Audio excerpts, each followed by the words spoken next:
Daily advocate Anjali बस्ती serial देखने के लिए आप हमारे चैनल को सब्सक्राइब कर लें, लाइक शेयर कमेंट करें एंड मुझे हाइप दें। तो चलिए फटाफट से स्टार्टिंग करते हैं। हम देखते हैं वेद को आरती कहती है, मैं आंखों के सामने अपनी माँ की शादी होते हुए नहीं देख सकती। अभय सिंह कहता है, वेद तुम आरती के साथ जाओ, मैं उसको समझा दूंगा। वेद वहाँ से चला जाता है। राघव सिंह अभय सिंह को कहते हैं, तुम अगर अंजलि को इस घर की बहू बनाना चाहते हो तो ऐसा कभी नहीं हो सकता। इस घर में उसके लिए कोई भी जगह नहीं है। अभय सिंह कहता है, मुझे भी ऐसी जगह की कोई जरूरत नहीं है, मुझे बस छोटी सी जगह मिल जाए, मैं उसी में उसके साथ रह लूंगा। आगे हम देखते हैं कि युवराज सिंह फोन करता है, कहता है, रानी मजूमदार जी, आपकी बहन अंजलि, उसकी बेटी आरती और वेद बनारस जा रहे हैं दर्शन करने के लिए। मुझे ये खबर कहीं से मिली तो मैंने ये सोचा कि ये खबर आप तक पहुंचा दूं। मगर गिनी कहती है, मेरा यहाँ से निकलना नामुमकिन है। युवराज सिंह गिनी को भड़काने की कोशिश करता है। वो कहता है, आप तो रानी मजूमदार हैं, आप तो बहुत पावरफुल लेडी हैं। दामोदर मजूमदार की गैंग को लेकर वहाँ पर पहुँचिए और उनको टारगेट कीजिए। युवराज सिंह कहता है, आपको तो पता बनारस मुक्ति का धाम है और सबको वहाँ पर मुक्ति मिलती है, क्यों ना इन लोगों को यहाँ पर मुक्ति दिलवा दें। इतने सारे शमशान घाट हैं, कहीं पर भी जला देंगे। इन्हीं कहती है, तुम ठीक कह रहे हो, बनारस की पावन भूमि पर ही उसकी मौत होगी। ये सुनकर युवराज सिंह बेहद खुश हो जाता है। वो मन ही मन सोचता है कि मेरा प्लान सक्सेसफुल हो गया। इन्हीं फोन काट देती है। तभी वहाँ पर महक आ जाती है। वो कहती है कि तुमने किसको कॉल किया था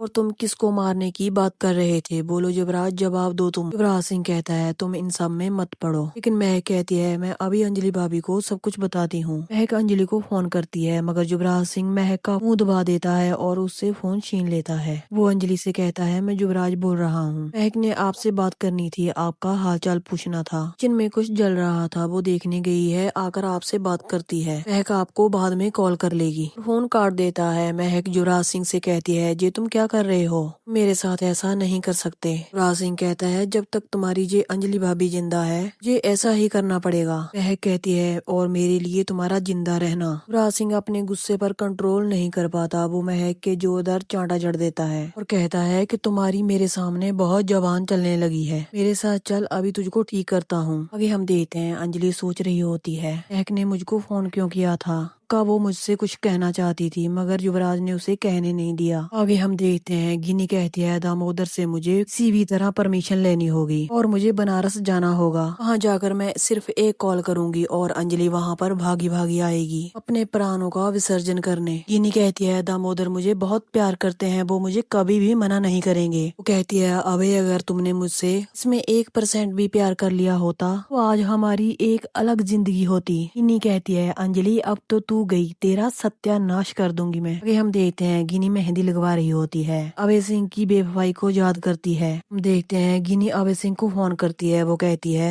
तेरे हाथों में मेहंदी लगाई जा रही है। अभय सिंह उसे कहता है, तो मैं क्या करूं, तुमने मुझे फोन क्यों किया। अभय सिंह कहता है, जो हमारे बीच रिश्ता था वो सालों पहले खत्म हो चुका है, हमारे बीच कुछ भी नहीं बचा है, पुरानी बातों को दोहराने का कोई भी मतलब नहीं है, सब कुछ भूल जाओ, तुम्हारी उस दामोदर मजूमदार के साथ शादी तय हो गई है। ये सारी बातें तुम मुझको क्यों बता रही हो, ने तुमसे कभी भी प्यार नहीं किया है, अगर करता हूँ तो वो है नफरत। अभय सिंह कहता है, तुम एक नंबर की झूठी हो, तुमने मेरे परिवार वालों के साथ धोखा किया है, तुमने कैसे मेरे साथ धोखे से शादी की, ये मैं कभी नहीं भूल सकता। अभय सिंह कहता है, एक मेरी बात कान खोल कर सुन लो, आगे से मुझे फोन करने की कोई जरूरत नहीं है, क्योंकि गिनी अवस्थी तुम अंजलि अवस्थी की जगह कभी नहीं ले सकती। भगवान की लीला देखो, कितने सालों के बाद मेरा प्यार मेरे पास लौट कर आया है। गिनी कहती है, पर अंजलि ने तो तुझे एक्सेप्ट नहीं किया है। अभय सिंह कहता है, जरूर करेगी, अभी वो जिंदगी की उलझन में फंसी हुई है। अभय सिंह कहता है, मगर मैं दाद देता हूँ, सल्यूट करता हूँ उसे, उसकी अलग सोच है, का एक अपना अलग सम्मान है। गिनी अभय सिंह की बातों को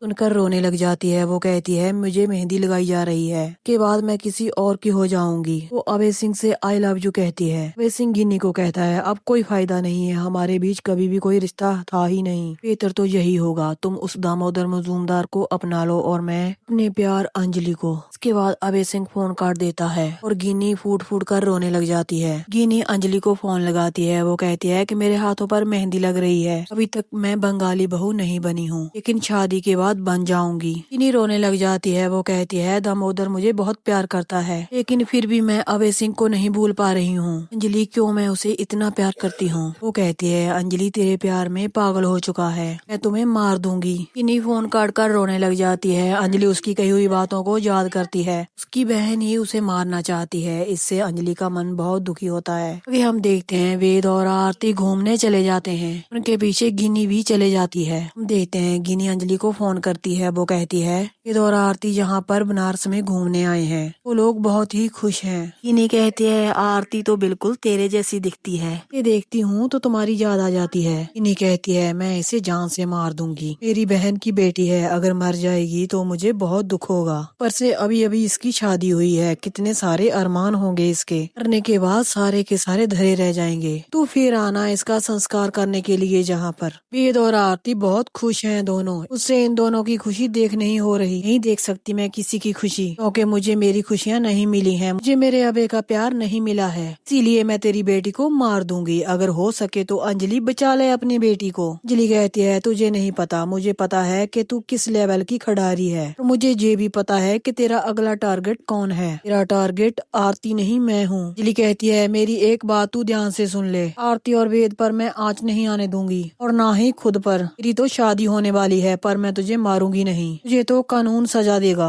तू जरूर जेल की सलाखों के पीछे जाएगी। आगे हम देखते हैं युवराज सिंह एक पर अत्याचार करता है। वो कहता है कि यही कमरा तुम्हारा घर है, हमारा खाना पीना सब कुछ यहीं पर होगा। आज से तू इस कमरे से बाहर नहीं जाएगी, इसी कमरे में बंद होकर रहेगी। पूरी दुनिया से दूर नजरबंद होकर रहेगी तू। युवराज सिंह महक को अंदर बंद कर देता है। एक दरवाजा पीटने लग जाती है। वो कहती है कि युवराज दरवाजा खोलो, तुम्हारी कैसी हरकत है। युवराज कहता है कि नहीं खोलूंगा, क्योंकि तुम मेरे लिए सबसे बड़ा खतरा हो। क्योंकि शादी तुमने मुझसे की है और सारे काम तू उस अंजलि के लिए करती है, इसीलिए तू अब इस कमरे में ही बंद रहेगी। महक युवराज सिंह से कहती है अगर अंजलि भाभी को पता चल गया तो। युवराज सिंह कहता है कैसे पता चल जाएगा उसे, तब तक वो जिंदा रहेगी तो ना हम लोग उसे मार देंगे। युवराज सिंह कहता है वेद और आरती के पीछे जब अंजलि जाएगी वहीं पर उसे हम मार देंगे। वहाँ पर उनको मुक्ति मिलेगी और यहाँ पर युवराज सिंह ठाकुर को मुक्ति मिलेगी। ये सुनकर महक बहुत ही घबरा जाती है और जोर जोर से रोने लग जाती है। युवराज सिंह कहता है आज सारा हिसाब बराबर करूंगा, मैं इन लोगों को बताता हूँ कि मैं कौन हूँ। युवराज सिंह राघव सिंह को फोन लगाता है और कहता है ससुर जी मेरी एक बात कान खोल कर सुन लो। ये जो आपका बेटा अभय सिंह और अंजलि है, ये जो इश्क बिश्क का चक्कर चला रहे हैं, ये सब बंद कर दो, क्योंकि मुझे पसंद नहीं है। राघव सिंह कहते हैं युवराज ये कैसे बात कर रहे हो तुम। युवराज सिंह कहता है सही तो कह रहा हूँ, आप इस घर के बड़े हैं, आपको कुछ भी समझ नहीं आता कि आपके घर में क्या चल रहा है। आपका बेटा अभय पूरे खानदान का नाम मिट्टी में डुबो देगा। पूरी दुनिया ये बोल रही है आपका बेटा उस अंजलि के साथ शादी करना चाहता है और अपनी बीवी को उसने घर से बाहर निकाल दिया है। युवराज सिंह कहता है मैं आपको लास्ट वार्निंग दे रहा हूँ, ये सब कुछ बंद करवा दो। तो दोस्तों यहीं पर इस खूबसूरत एपिसोड का एंड हो जाता है।